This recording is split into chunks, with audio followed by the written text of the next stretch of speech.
when it looked like the sun wasn't gonna shine anymore. God put a rainbow in the clouds.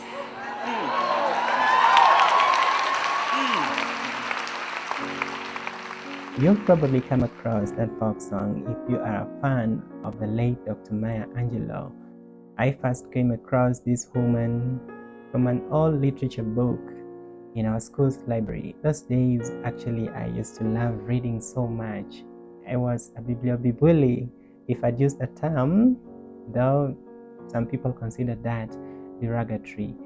There is this excerpt from an autobiography when I know why the caged bird sings.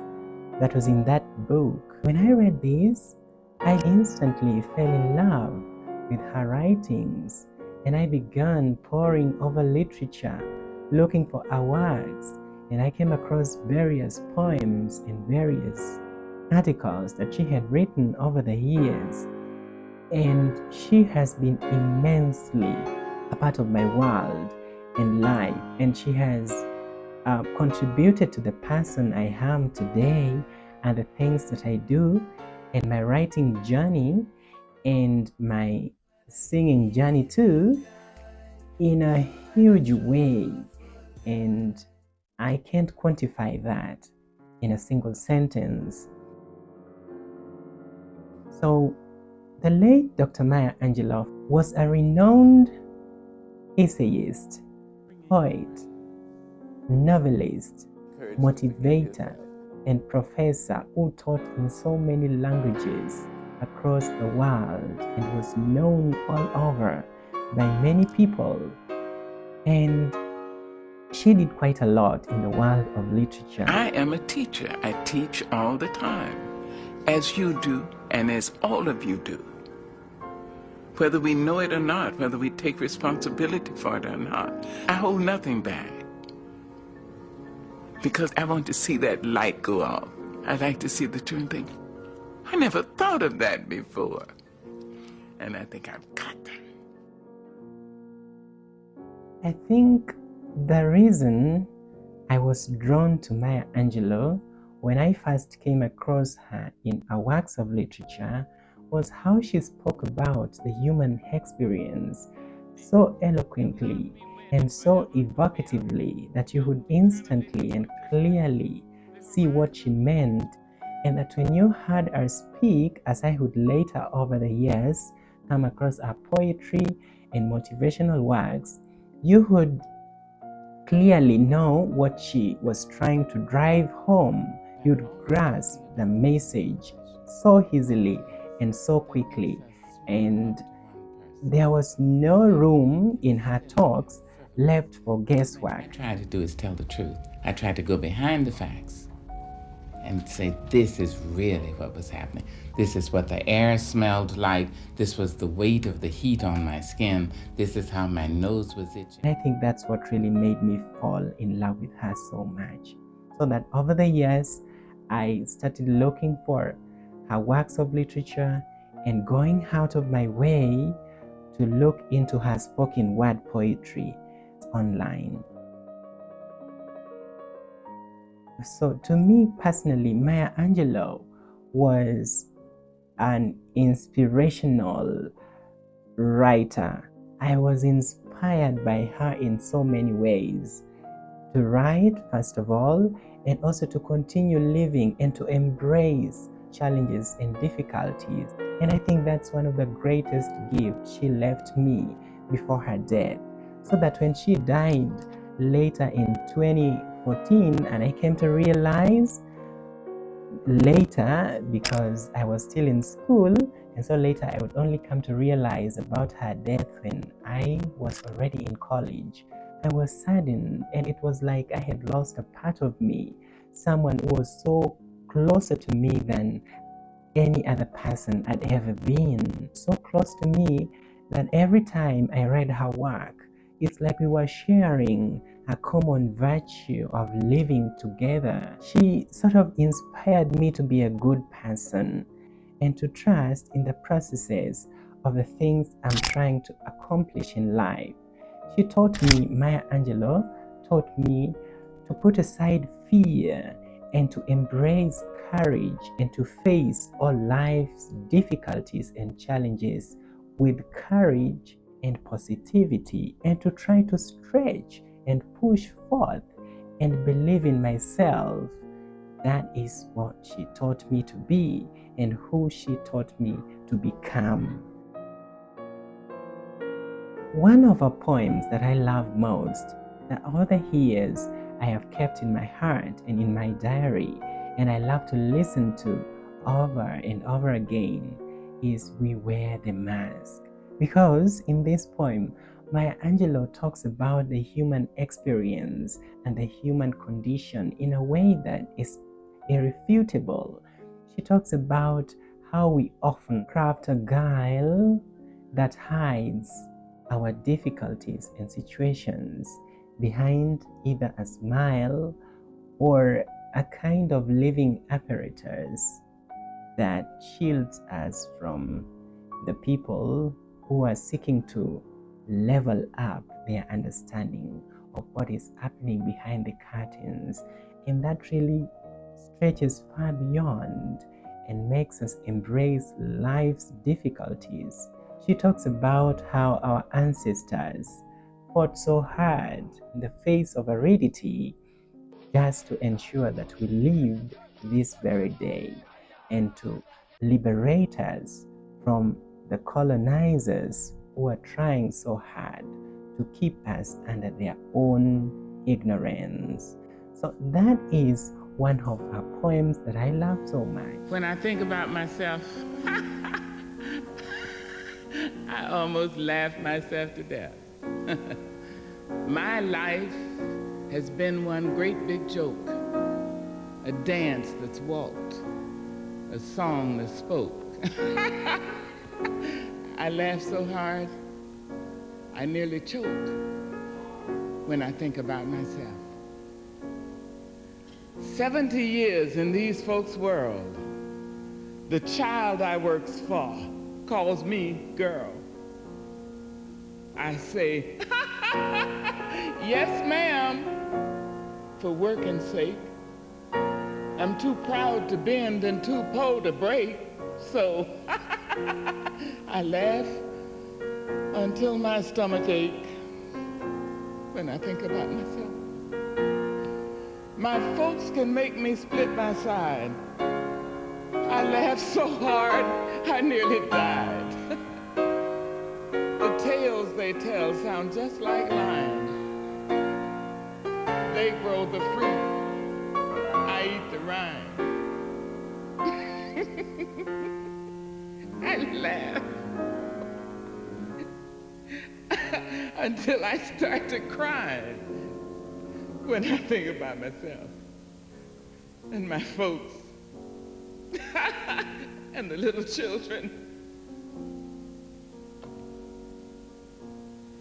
But we wear the mask that grins and lies. It shades our cheeks and hides our eyes. This debt we pay to human guile. With torn and bleeding hearts, we smile and mouth with myriad subtleties. Why should the world be overwise in counting all our tears and sighs? Nay, let them only see us while we wear the mask. We smile, but oh my God, our tears to thee from tortured souls arise. Oh, we sing, hey, baby, hey, baby, hey, baby, hey, baby. But oh, the clay is vile beneath our feet, and long the mile.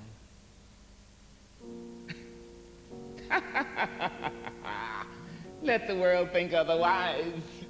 We wear the mask.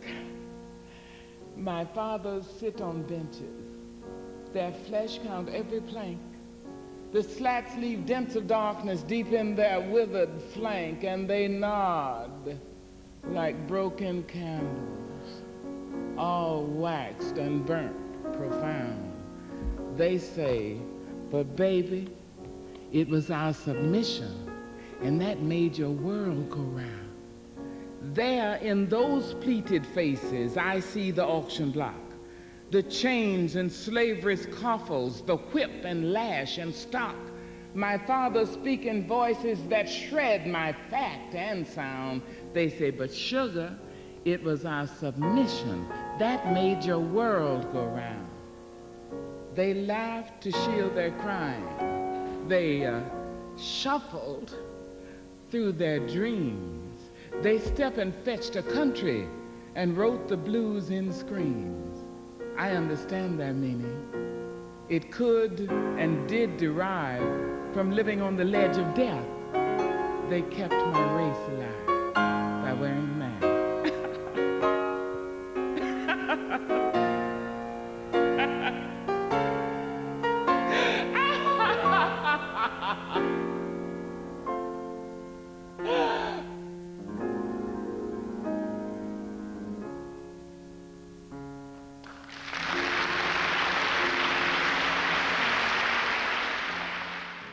Maya Angelou had lots of motivational speeches and works, and whenever she was called upon to speak about her life journey and the challenges she faced growing up and developing as a person, she never hesitated to inject her wits into conversations.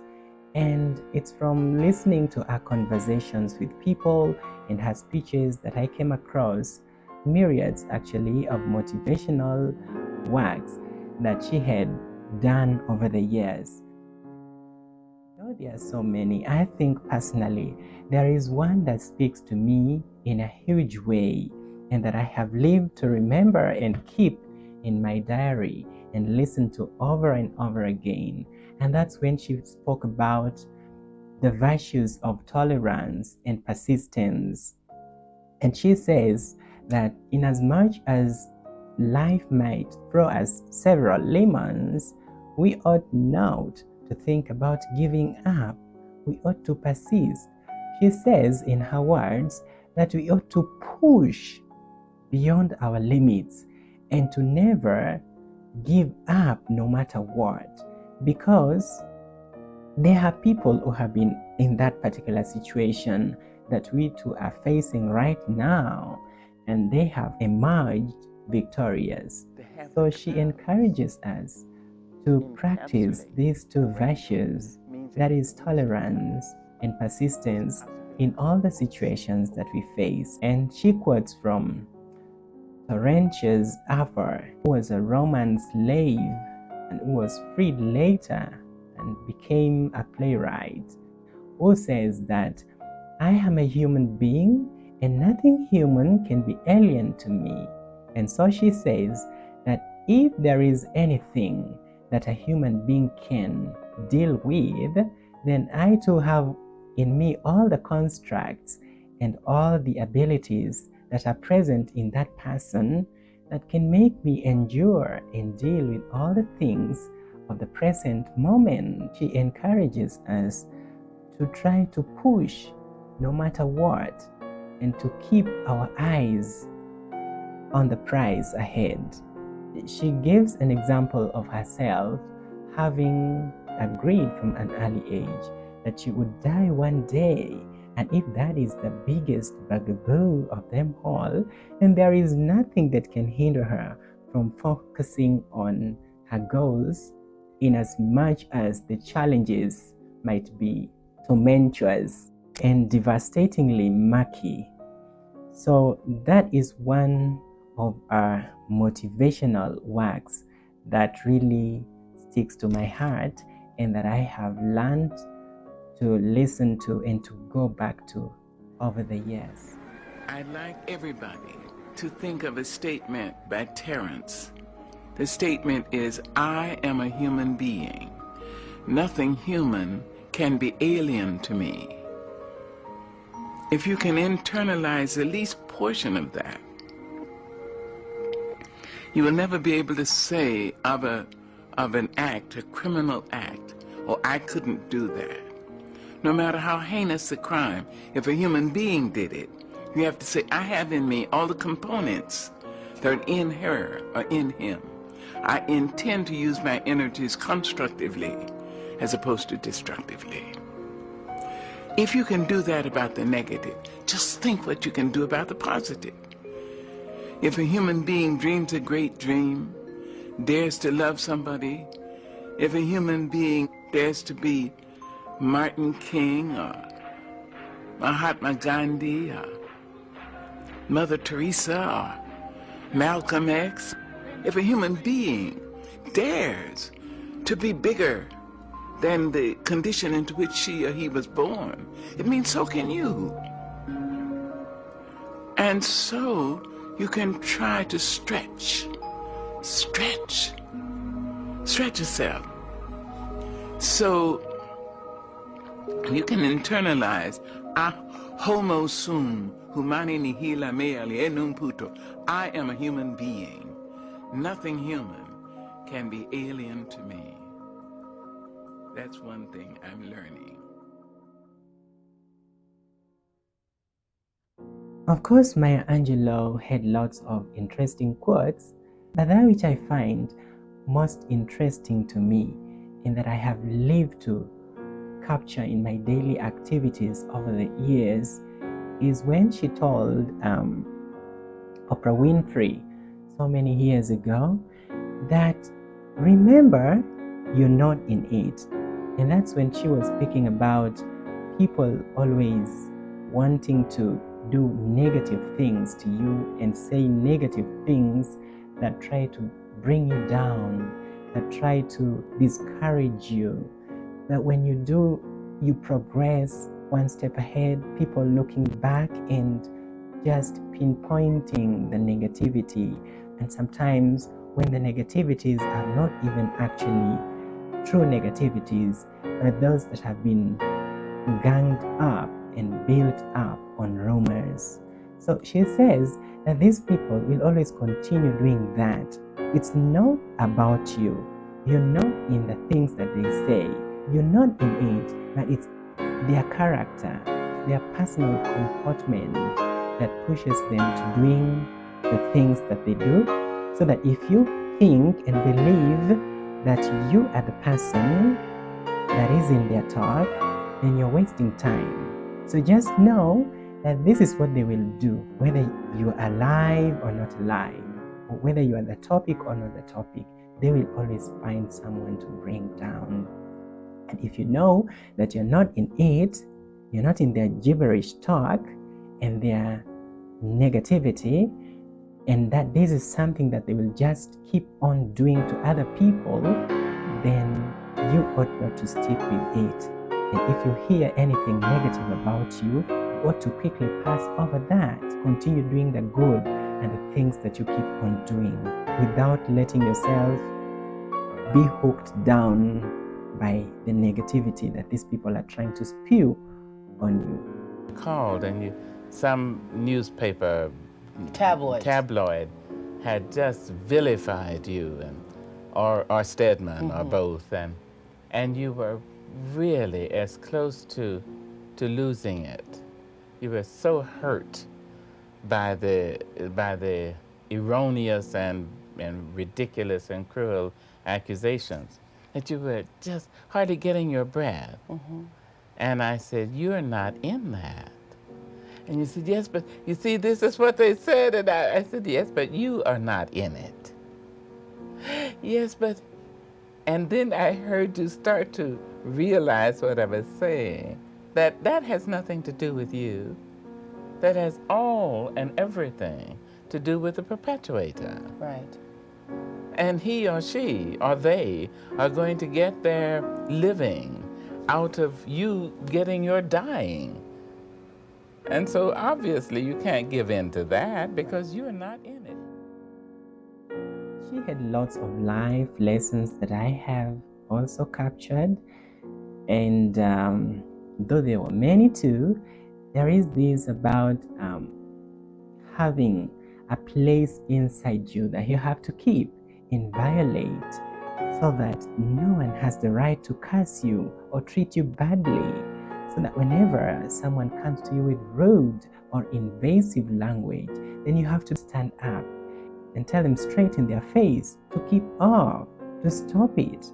That will really hinder these people from getting into you.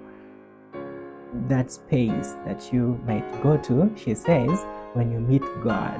That is when you pray, or when you talk to God, or when you have a personal time with your God or your Creator, whoever you perceive that to be. You have to have a place that you say, stop it, back up. Not You here must anymore. not, no. No. Absolutely. And that's one I told you 25 years ago. Yes. Say no when it's no. Yeah. Say so. Back it up. Because that place has to remain clean and clear. And that has to be a place within yourself. Yes, ma'am. Yeah. That is one of the lessons I learned from her that I still keep to this very day. Then she also says that if people show you who they are, believe them the first time. I really agree with that, because usually people will tell you or will show you their true characteristics, and they always mean it. So that if somebody tells you, I'm a very harsh person, I treat people with austerity, I don't tolerate nonsense, then remember to believe them. Because if you're not believing them, then you're not doing yourself a favor. Because if the next time you come across their harshness or that negative thing they told you, it could be negative, it could be positive anyway, and you don't remember that they told you earlier on that they're like that, then you might cross paths with them and you could end up being hurt or your relationship with this person being destroyed. So this is something that is really helpful. I think so. I believe so actually. And I find it helpful because we come across various people with whom we want to make friendship, or we just want to relate in one way or the other, at home, at work, and in other places. So knowing that people have their own mannerism and their own habits, and if they tell you that that's who they are, you should believe them. If somebody tells you that I'm a selfish person, I don't give easily, believe them. If somebody tells you that I am a good person, I know and I think that I'm a good person, believe them, because they are telling you who they are. And if they show you, so to speak, then believe them, because somebody can show you instead of telling you. They can show you their manners. If a person says to you, I'm selfish, or I'm mean, or I am unkind, Or I'm crazy. or believe them. They know themselves much better than you do. Mm-hmm. But no, more often than not, those of us who don't trust life say, don't say a thing like that. You're not really crazy. You're not really unkind. You're not really mean. And as soon as you say that, the person Let you know. and shows you, I told you. I told you I was unkind. So now why are you angry? Maya Angelou also said that the best asset that one could ever gain from going to school, or the best goal that one could ever achieve by going to school, is being liberated from ignorance, so that people don't go to school to get just good jobs and to find wives and find husbands and to meet people and to interact and go abroad and do the things they have never done before. But people go to school, first of all, and the most important of all, to get liberated from ignorance. And that is very important, because if you're not liberated from ignorance, then you will still consider another person a different human being altogether. And Mercury says, sometimes again too in our words, that no human being can be more human than another human being.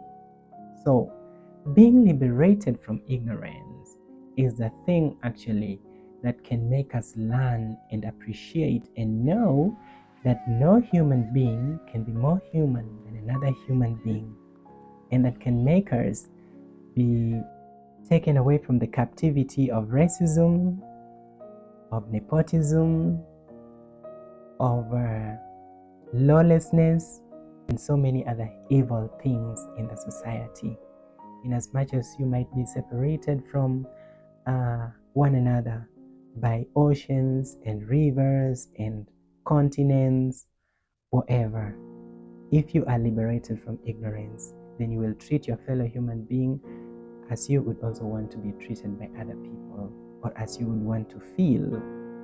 And that, I think, is one of the greatest lessons that I learned from the late Dr. Maya Angelou. Young men and women, you have entered this institution of higher education. Here, you may lay down your burden. Here, in this very chapel, you may lay down the burden of ignorance that maybe you inherited, or your family we always believed that they were those and those were them and that was that and we were we. You may lay it down here. She also says that we live in direct relation to our heroes and sheroes and ought to learn from them so as not to repeat the mistakes they did and to continue doing the good things that they did. So she encourages us to learn and appreciate the history of our people, and by that we will help ourselves set apart the good things from the bad things, and to copy the good things and abnegate the bad things. I think that is very important. It is imperative that students learn the truth of our history. However sad, however mordant, however terrible, we must know it. The only way out of something is all the way through it. You must see it, read it, study it, and then you can pass through it. You see, it is imperative that young white men and women study the Black American history. It's imperative that blacks and whites study the Asian American history. You should know that the Asians built these railroads, that they were brought here, as Maxine Hong Kingston said, to Gold Mountain in the 1850s and 1840s, unable legally to bring their mates for 8 decades. It's important that you know that. Otherwise, how can you make friends? Only equals make friends. You see? You need to know what happened in Russia and in Poland and in that area. You must know it because you are living next door to being taught by or going to teach or marry somebody who is a descendant from that group of people. You need to know it. Don't hesitate to learn the most painful of aspect of our history. So these are some of her life lessons that I have learned and that I consider important to me. I hope you have also learned something. Until we meet again in my next installation, bye. And don't forget to subscribe and give this video a thumbs up. Ciao.